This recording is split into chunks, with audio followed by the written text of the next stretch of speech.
రసానికి కావాల్సిన పదార్థాలు: అర్ధ స్పూన్ మిరియాలు కావాల్సినంత, అదేవిధంగా జీలకర్ర తగినంత, రసానికి తగినంత, ఇంకొంచెం గడి వేసుకుంటున్నాం మేము. అంతెందుకు వేసినావా? తెల్లగడ్డ అది సరిపోతుందిలే ఫ్రెండ్. నేను ఊరికే ఒరే ఉన్నాను ఫ్రెండ్స్, కొంచెం బాబు రెండు దంచుకోవాలి ఫస్ట్. కొంచెం నున్నగా దంచుకోండి ఫ్రెండ్స్. నన్ను చూపిద్దాం రే, నన్ను చూపించండి. ఇది మా అమ్మగారు నేర్పించినటువంటి చిట్కా.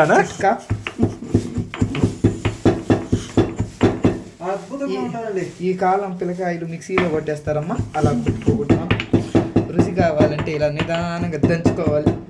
ఏరో నరేష్ మాదిరి ఏమన్నా చెప్పగలుగుతారా మేకింగ్ ప్రాసెస్? జీలకర్ర మిరియాలు వేసి దంచింగ్స్. బయట వాన పడి వనికింగ్స్. ఇలా చక్కగా చేసుకొని ఇంట్లో కమ్మగా రసం పెట్టుకుంటే ఎంత బాగుంటుంది ఫ్రెండ్స్. తెల్లగడ్డలు వేసింగ్స్ తగినంత. అవునండి, ఇప్పుడు బాగా దంచింగ్స్. మళ్ళీ ఆగా దంచింగ్స్ సైడ్కి తీసుకోవాలి. ఇక్కడ దగ్గరగా పెట్టుకునేస్తే మనకి ఎత్తేసుకోవడానికి బాగుంటుంది. First gas వెలిగించుకోవాలి. ఫ్రెండ్స్, దానిపైన ఒక కావాల్సిన గుండాయి పెట్టుకోండి. తగినంత నూనె వేయండి. నూనె మీరు ఇలాంటి నూనె కాదు కానీ సన్ఫ్లవర్ తెచ్చేసుకోండి. నేను ఎత్తు అడిగే అది అయ్యింది. ఎత్తు ఒక నిమిషం మాట్లాడా.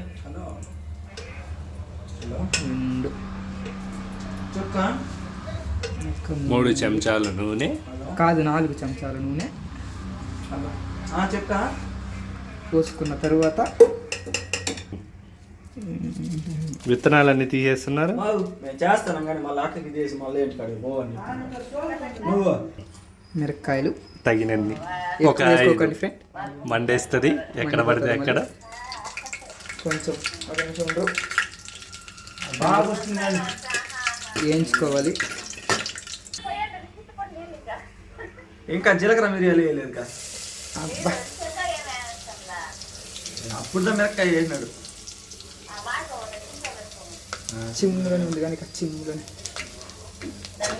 చిమ్ములో ఉండాలి ఫ్రెండ్స్. చిమ్ములో పెట్టి దాన్ని అలా అలా అలా తిప్పాలి కొంచెం ఒక గెంటితో. మసాలా వాసన పోయేంత వరకు. ఏం వస్తా ఉందిరా వాసన, జమ్మని వస్తుంది. జమ్మని ఏం బా.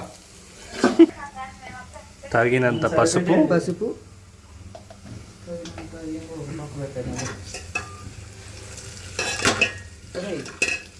కోల్బా అది వేసినామో కనిపించదు మీకు. Sorry friends. నిపుణుల పర్యవేక్షణలో జరగాలి ఇదంతా. మళ్ళీ ఏం చేయాలంటే కరివేపాకు ఫ్రెండ్స్ వేసేయండి. అది ప్లేట్లో అంతా ఊడి చేసేయండి ఫ్రెండ్స్. ఊడి చేయాలి బా. ముందుగానే 10 రూపాయలు పెట్టుకున్నాం ఫ్రెండ్స్. ఊరికే రాదు ఏది కూడా. ఇప్పుడు ఎట్టొస్తాను జమ్మని ఉండ్రి. ఇది ఇట్టే ఉంటే కలిపితే కొంచెం అది కాలిపోయి నీళ్ళు పోయా. దీన్ని మిక్స్ చేసుకున్న చింతపండు రసం పోయాలి. నువ్వు వీడియో తీసే పని మాత్రమే చేయాలి. ఇంకా చాలే, ఇంకా మళ్ళీ మొత్తం నీళ్ళు పోయినా మళ్ళీ చేద్దుకుని చింతపండులో ఉండి పులుపు వచ్చేవాళ్ళు మన నీళ్ళకే అంతసేపు అప్పుడే టేస్ట్ వస్తుంది. అంతసేపు నెలసి కసిగా పోసేవాళ్ళు దీంట్లో.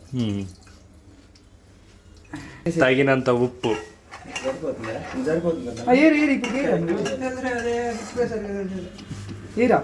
తగినంత ఉప్పు వేసేయి. నీళ్ళు పోయిపోతున్నా. అన్నీ మిక్స్ చేసుకున్నాక ఫ్రెండ్స్ మసాలాలు మిక్స్ అయ్యేంత వరకు బాగా ఉడికించాలి ఫ్రెండ్స్. రసం మనం వేడివేడిగా చేసిన రసం రెడీ.